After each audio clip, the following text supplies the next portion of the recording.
Testing. Okay. Hello everyone. My name is Jacob, Alpha Yang. Yeah. So I haven't really talked to a camera in a while, but I just wanted to let everyone know that a few months ago I released my third album, Jabber. I'm really proud of it, and today I just wanted to share a bit about the 9 songs that were part of the album.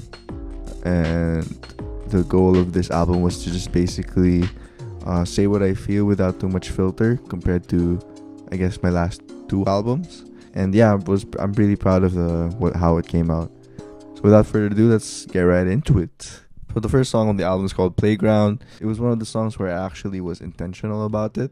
I wanted a song that would encapsulate like the overall vibe of the album, which is about tackling my current feelings as a 20-something-year-old dude being an adult for just a couple of years, you know. So I started off with actually messing around with my ukulele. Welcome to the merry-go-round. Welcome to the playground. I'm a ukulele boy. It was my first instrument, so I do write some songs with that. And yeah, it just appeared. The melody just appeared out of nowhere, and I just went along with it. Merry-go-round, yeah. Welcome to my playground. Pick your poison. This ain't free real estate. Pick your poison. Watch out for my minds now. Pick your poison. Yeah, the lyrics were all about just wanting to express my grown-up feelings, like I was a kid again, and I feel like that whole sentiment can be found throughout the whole album. So for the second song, Falls, it was one of the earlier songs I wrote for the album, and it's basically a song about not meeting people's expectations.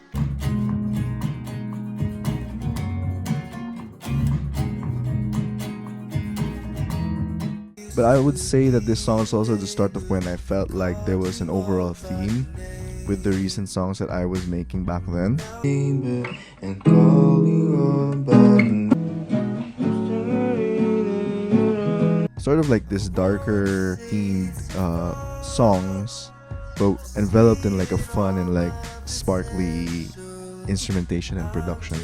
For Simple Joys, I wrote that when I was feeling like I wasn't enjoying the things that I currently had at the moment, and I was like too focused on what's to come.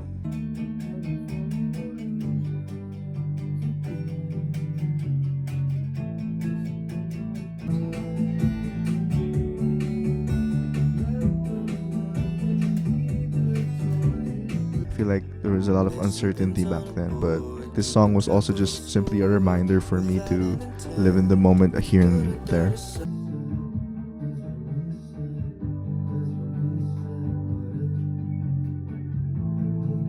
Fun fact for this, I actually shot a music video with my friend Vincent. He animated, directed, and edited the whole music video. Overall, it was like a pretty fun shoot. I need a refresh. I need a refresh now. Let's put it out aside and we should let the simple joys be what it brings. And this was also like my first single from the album, and I feel like it did a great job with like what was to come. Lie in Bed literally started with me making a beat in my laptop here in my bedroom, and then immediately like lying in bed thinking of what I want to write about.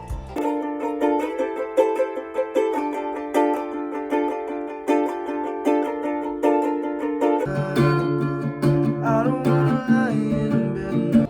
I ended up writing about that actual feeling with a touch of like similar subjects, but it was probably the most meta of the songs that I wrote throughout this whole album writing process.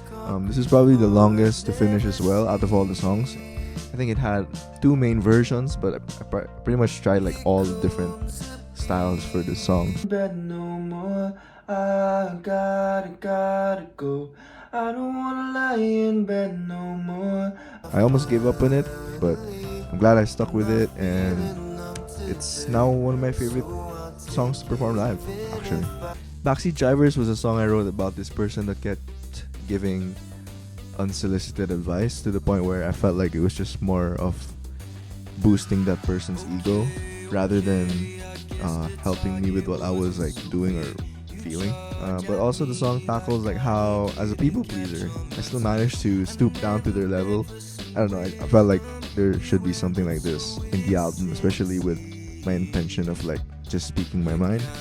And a fun fact for this visualizer, I stuck a phone in my room in one of the corners of my ceiling, and then I just did a like one take performance of. Okay, on second thought, it's all making sense. You talk to me the minute I step on your cement. That was like a memory during that time. Yeah.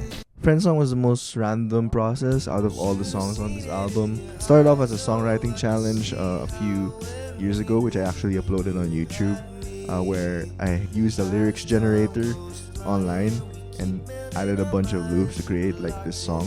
So right now I'm just gonna be clicking this. But I could see you when you were young. This start with a beat.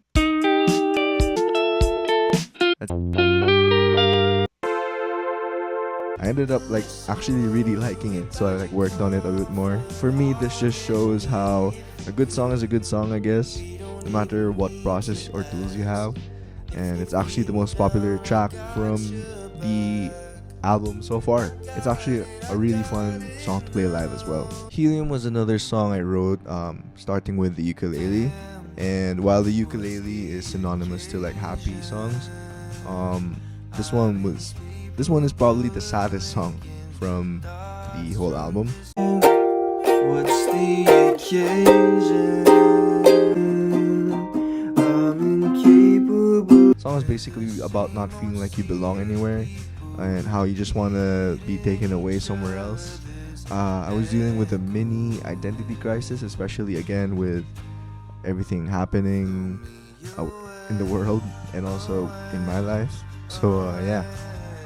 One funny thing though about this song is I had a clear vision of how I wanted the music video to look like, which was for me to be in this inflatable suit, just looking all sad and like, you know, performing with my ukulele. Is still ballooning. And oh my god, there's a golden retriever. Anyway. And my friend Lorenzo Coro helped me out in making this music video. He directed it and all that, so shout out to him. Homeostasis. This is the song where I felt like basically a scientific term from a biology class that always stuck with me, and it's basically about like having balance in life and all that jazz. Like after this song, I felt like it was an end of what I was going through.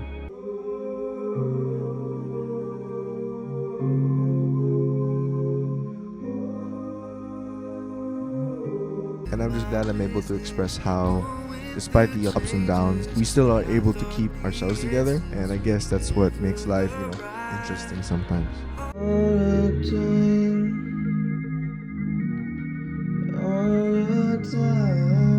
Sigh of Relief is the last song from the album. For the most part of the album, I kind of felt like I was just talking about myself or talking to myself. Whereas this last song from the album felt like I was talking to people in front of me and just telling them how much I appreciate them. So it kind of feels like a therapy session for the whole album and just me saying thank you. So it's really all about togetherness. And I just wanted to end the album like that.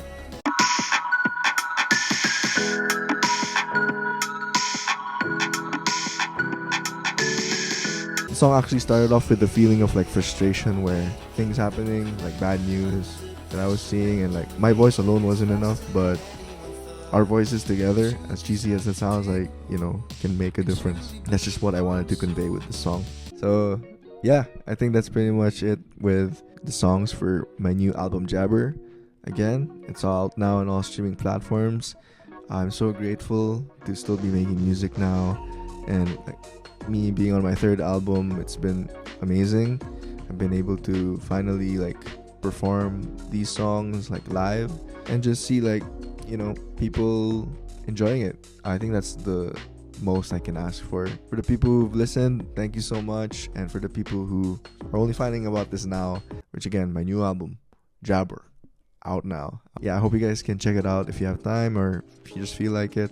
I'm looking forward to the next album and making music with people, with myself. It's a lot of things happening, and I'm just grateful. And thanks so much for listening to me for this long. See you soon.